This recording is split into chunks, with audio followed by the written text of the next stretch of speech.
It's Jeep Mojave Day. Hey, who doesn't just love their Jeep Gladiator? Is this thing just a blast to drive? But I have so many other options. The Bronco, the race truck, the Power Boost, the piped Ram, F450, the Grand Wagoneer, the other Ram piped, the Mopars. The Mopars, come on. Why aren't you driving your Hellcats or your Scat Pack or your Lightning truck? So many options for me today to drive something. But you know what I really want to drive?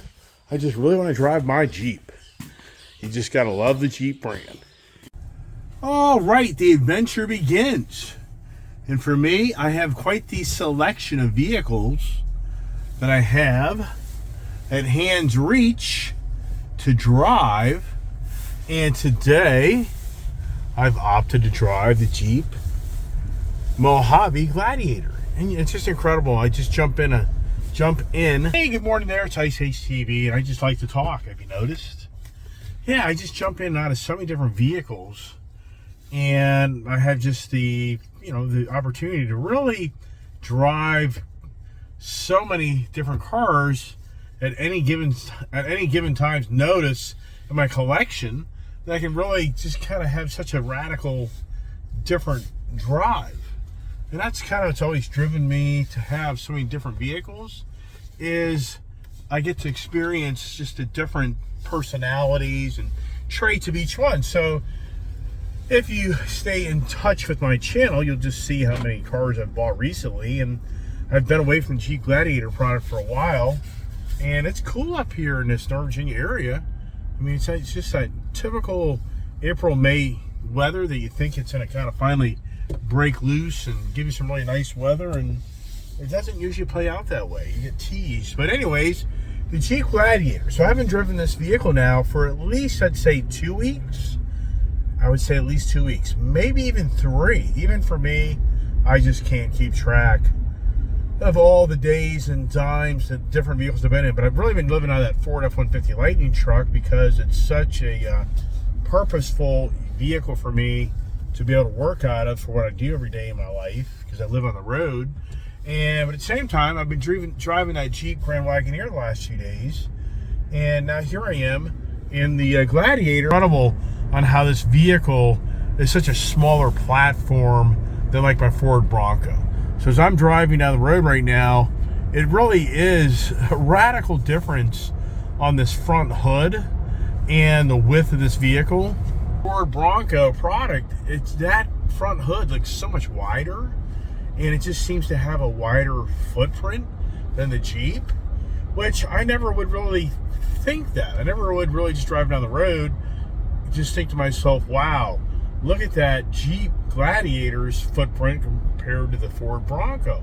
But now that I'm in this vehicle, it really is very noticeable that the Ford Bronco has a bigger footprint than the Jeep product does. And keep in mind, this Gladiator is just your Jeep Wrangler with a bed, a truck bed in the back of it.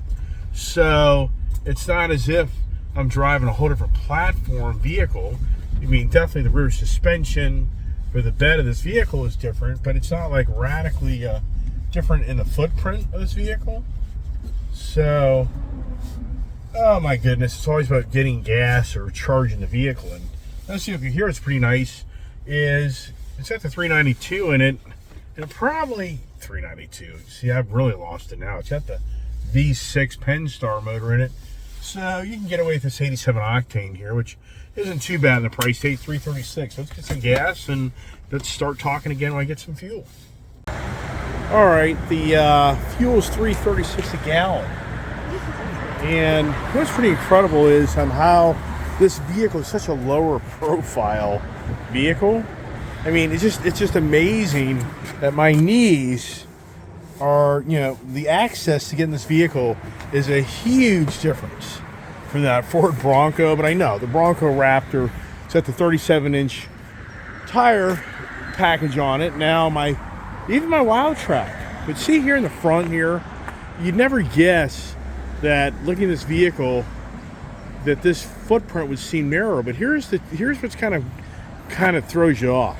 It's this hood that cuts down into the fenders. So if this hood went all the way across and over, then yes, this would definitely have the feeling when you're sitting in the vehicle of a wider footprint. So now being outside the vehicle, I can honestly say this really isn't that much smaller a footprint. It's this hood that throws you off. So isn't that something to think of? One thing I really like about this Mojave is a light color interior. I wish Ford would make a lighter color interior. And this doesn't have the noise barrier carpeted hood, carpeted tops, because that's just an insulation thing, so that changes things as well. Makes it much more brighter. All right, how much gas are we going to take here? So we took 13 gallons. The kid's been working out of this car more than I have. All right, we're back in the Mojave, and yes, once again, this hood kind of throws you off, even for me, because I'm just not living in this vehicle to really think that through, which is all right. So now another thing about the Jeep product, doesn't have selectable modes, I believe. I don't think it does. I think your selectable mode is down here in your four-wheel drive, in your two-wheel drive, and your low. But other than that, there's no like off-road setting, eco setting, sport setting, mud, sand. For me, just I'm so many vehicles that I have, that I own, and I guess over here, I guess you could say there's a rock crawl, and I guess you could say over here the off-road. You can do the rear locker. You can do this. I think the sway bar release. So there are some things, but that's really for the deep back roading too. I can drive down the road, you're going to be playing with those features. So as far as this vehicle here, it's kind of interesting. I haven't driven this, and it is pretty free-spirited considering the power it has. Even though in today's world, crazy on how in today's world a 280 horsepower car is looked at like not so much of a very well-powered vehicle. I mean, it really is hard to believe that. Being that when I grew up, 100 horsepower car, 110, 120, a 280 horsepower car back in my day, back in the late 70s, early 80s, mid 80s, that would have been considered a very, staunch vehicle. But not so much today. But here's the thing, this thing definitely just gets down the road very easily. And for me, my first Gladiator I had, I was all over of lifting it. I really put a leveling kit on it, put 37s on that right away. And you know what? I'm not going to do that this time with this vehicle because I just don't feel like having to jump in and out of the vehicle. That's the downside to that Ford Bronco Raptor, is you have to crawl up in. You really have to just really crawl up into it. And then the Ford Tremor truck, same thing. You really have to, crawl up into that vehicle. It's very challenging. That's why a Grand Wagoneer is such a nice vehicle, because it's just low to the ground, that air ride suspension, and it has just deployable steps. But right now, once again, here's the Jeep Gladiator. It's all about Jeep Gladiator. I'm really loving the vehicle. I really am glad that I've picked up a Jeep Gladiator again, because so many years ago, I sold my first one. I so regretted it. So, and once again, this is a video, not a real in-depth, long video today.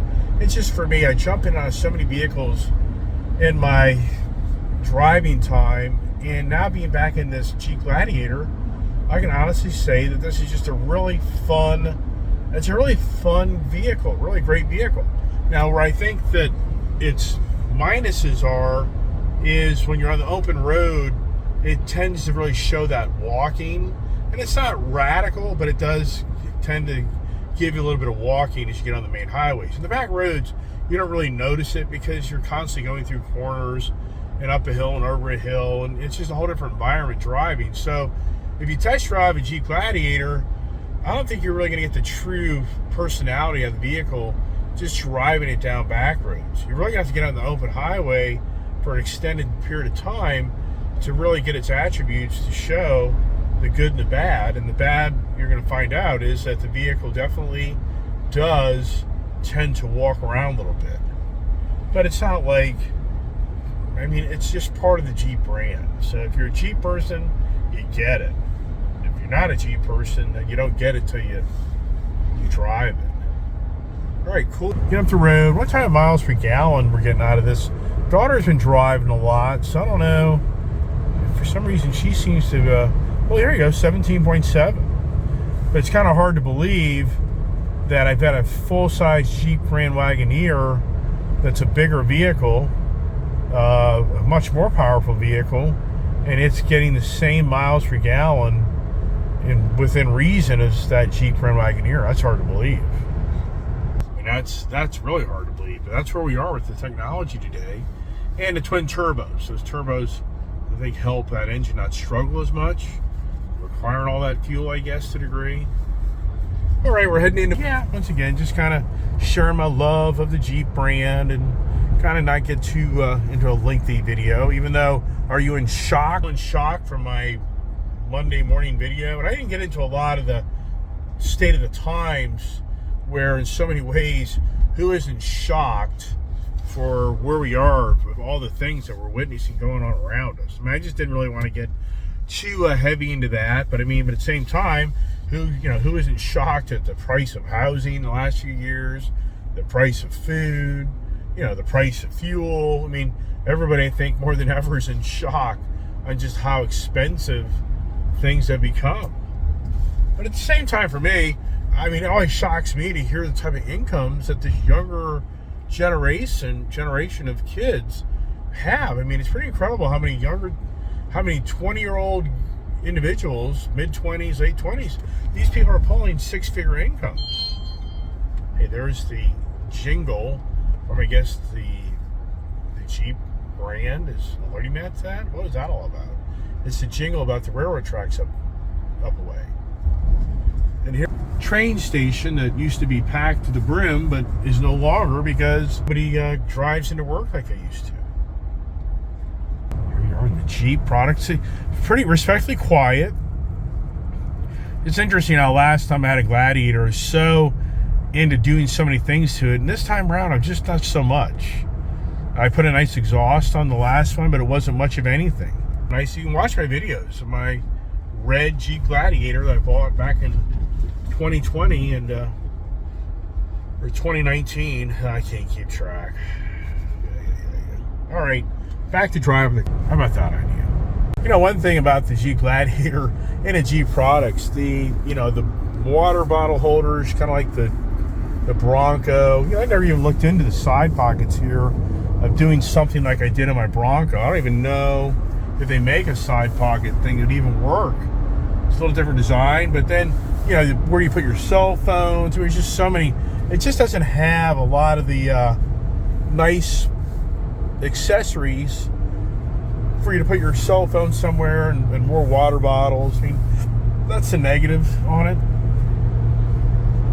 Wow, what a great day in Jeep Gladiator. What a blast.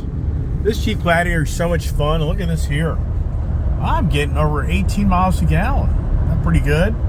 Got my heated seat on, heated steering wheel. It's 53 degrees out. I mean, just really, what a fun vehicle. Jeep brand is just so much fun. It's just that SUV truck, and that's the thing. This truck has the truck, the Jeep Gladiator definitely has the truck feel and characteristics to it. So it's just really cool, really neat. And just, once again today, just wanted to share my fun and passion of the vehicles I drive and the ones I have a lot of fun in, and some I don't have so much fun in. But up here, I've been working around the Beltway today, and now I'm back in the back roads, heading back in, and just beautiful day, beautiful scenery. Didn't get too rained on, and the Jeep Gladiator is just doing a really great job on taking care of me. And it's really so nice to work on this vehicle because low to the ground in so many aspects, and it really is comfortable. So for everybody that stays tuned in my channel, just once again, anybody out there weighing their options on what they're going to buy, and a mid-sized truck, I think the Jeep Gladiator is a really nice package. I mean, you can't go wrong with the Ford Ranger, can't go wrong with the Chevy Colorado or the GMC Canyon. I mean, those are in the Toyota Tacoma. I've had so many of them. I just don't like the setup in the Tacoma. I wouldn't buy one of those. I don't like them. I don't like the seating posture. I don't like that V6 engine. They don't get very good fuel mileage. So I'm a Toyota guy, but I'm just telling you right now, I don't think, I mean, I'd rather have the Jeep Gladiator personally. For me, and here we are. This here is all the open field and farming country up here, and somebody lives in that house. How about that, huh? For me, bang for the buck, the Jeep Gladiator, I think it's a great package. I really do. So everybody, thanks for watching, and stay tuned for more car conversations, car reviews. And are you shocked that I'm driving the Gladiator today? I don't know why you would. Even if some of you like, why aren't you driving that nice Bronco? I love the Bronco. I really do. But I love all my vehicles to a degree. I got my love and hate. But for today, the loving is all about the Jeep Gladiator. Mojave Edition. I can't emphasize enough the Mojave Edition. Yeah, I've had a lot of Rubicon packages.